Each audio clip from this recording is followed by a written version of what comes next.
Okay, we're gonna test it out. My book notes conceptualization, I did a pages per video or pages per day. Try it a different way, book notes. So the book I've chosen to try out a pages per video approach is A Short Guide to Reputation Risk by Garry Honey. So I'm doing a pages per video approach. So I read 60 pages per video.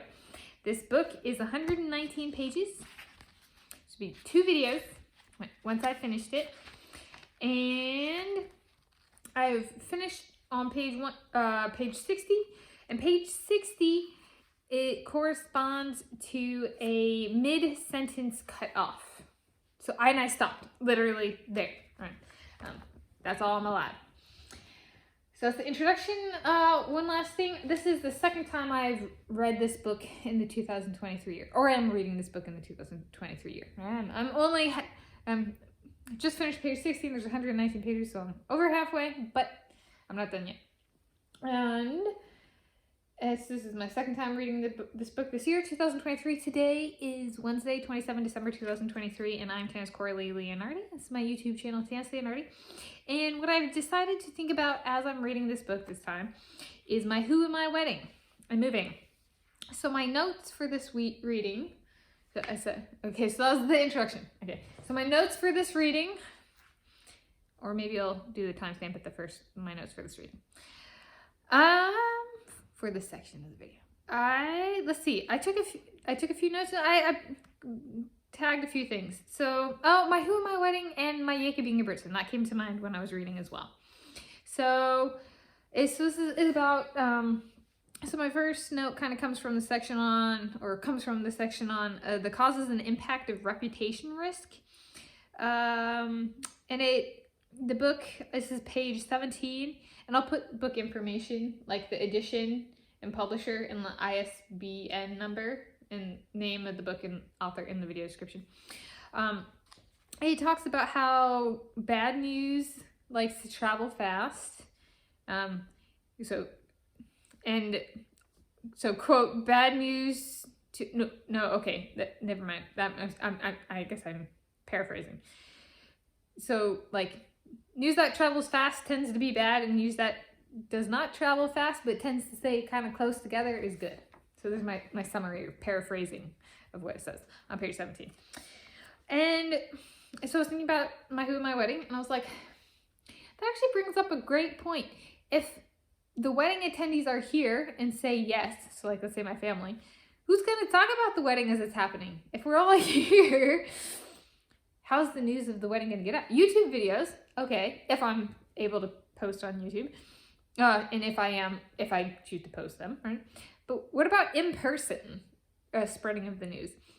And so I was thinking, well, I've already mentioned that, like, if my Aunt Annette or Grandma Connie, Lindsay, Jake can't come to the wedding, it's okay. It'd be great if we're, like, in some ways, right, if they're greedy enough, they just want the money, and or busy enough and have enough going on that they genuinely, like, our family's doing something right, kind of thing.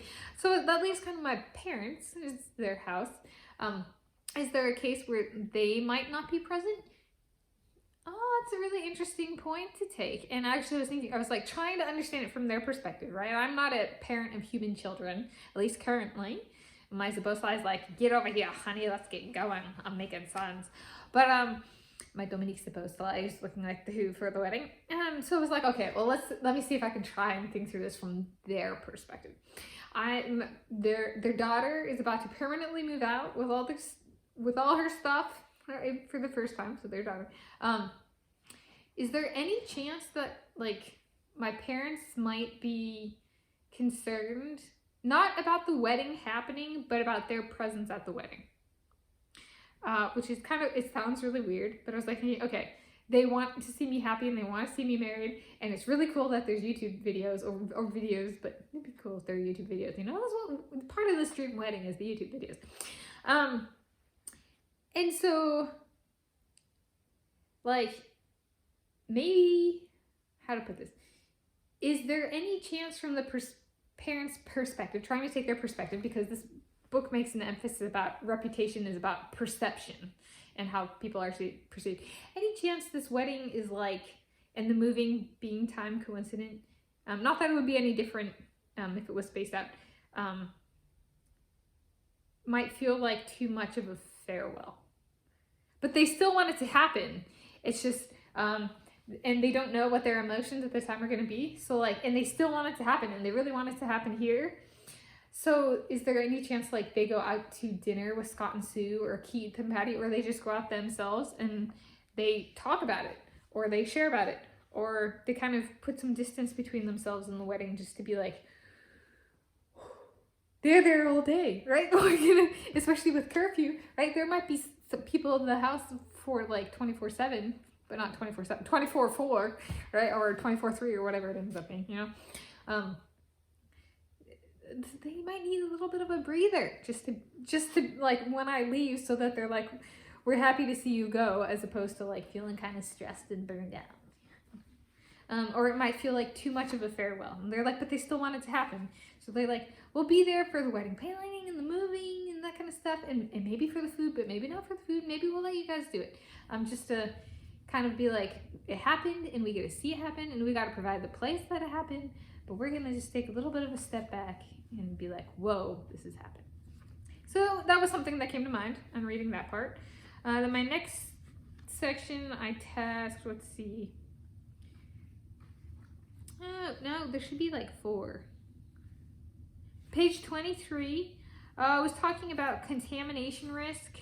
I was like, people getting confused about who my soulmate is. So I'm just gonna say now, my soulmate is not my mom. My soulmate is not my dad. My soulmate is not my sister. My soulmate is not my brother-in-law. My soulmate, so my sister's husband. My soulmate is not my Aunt Annette. My soulmate is not my Grandma Connie. My soulmate is not my Uncle Gordy. My soulmate is not my step-aunt Jan. Okay. My soulmate is not my immediate family and a little bit out from that.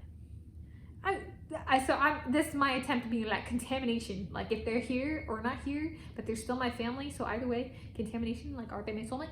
Just no. So this is my form of addressing that risk, or right, that potential reputation damage.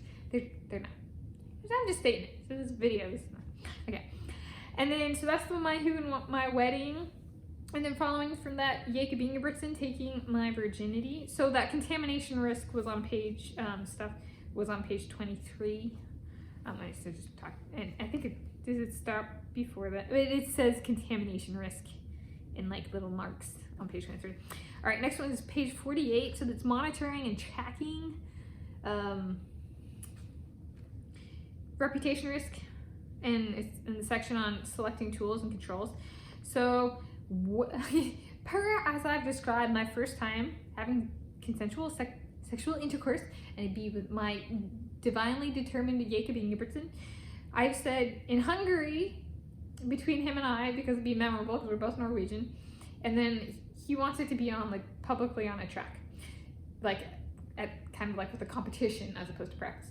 So that is, if I'm putting this together correctly, what I've said across different videos. First time would be in a competition in Hungary on a track at a sporting competition. Okay, that's foreign country, at least currently for both of us.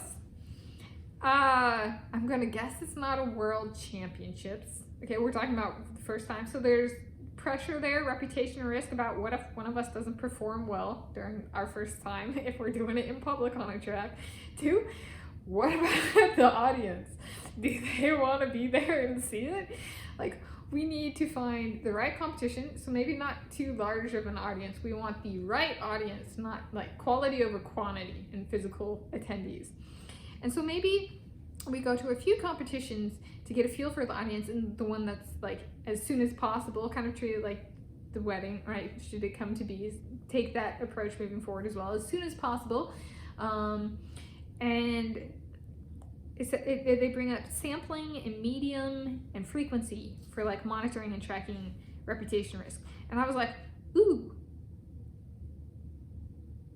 medium, physical medium. Like maybe we can ask the people in the stadium, or like the event organizers or stuff, is it okay if we make sweet, sweet love on the track.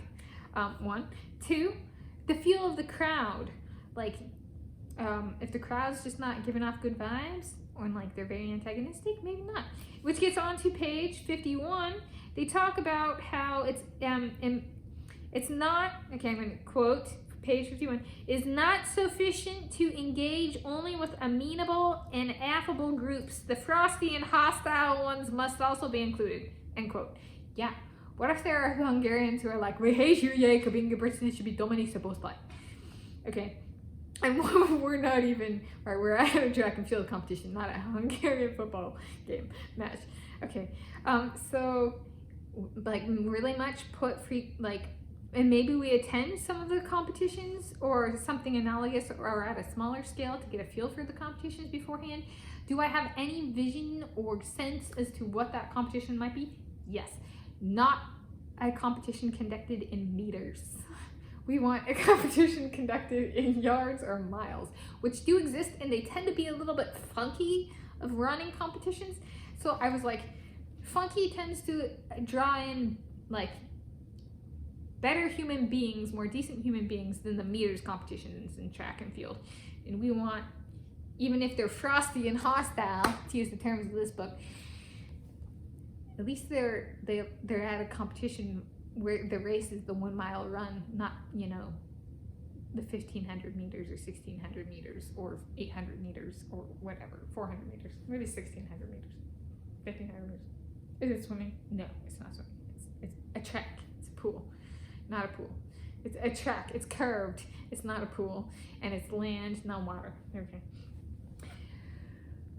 So, is there a pool in the center though? Are we gonna make this about pool swimming? No.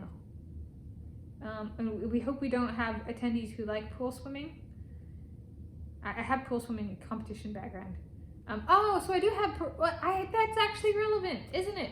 My competition experience, 12 years of competition experience in pool swimming, and being in a very small, little, skimpy attire in front of a bunch of people, yeah, just take that off. I was almost there. I did not, and I've worn a bikini like once in my life, and that was in Zambia, when I was living in South Africa in 2012. I went on a trip to Zambia and Zimbabwe and Botswana and stuff, and I wore a bikini in Zambia, and that was it. So in that sense, I'm performance ready. I have a competition experience in swimming.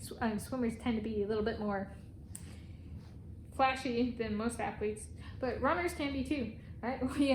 I'm a road runner, and he's a middle distance runner, and I'm a middle distance runner, but mostly on the road these days. Or only on the road these days. So yeah, am I over? Oh my gosh, that's way longer than I thought it would be. I gotta get this posted, and then we'll see if I can get the second portion of this book done and get both notes videos out today. What the heck is going on, man? Productivity. It's dog watching Kona. I'm sitting over here, and he comes over and brings a toy over and stuff, you know. Gotta stay with the dog. Dog sitting. All right, so those are my notes. Conclusion, that's the first 60 pages of this book this time around. I gotta get this posted, finish filming, get it posted, and then on to the next 59.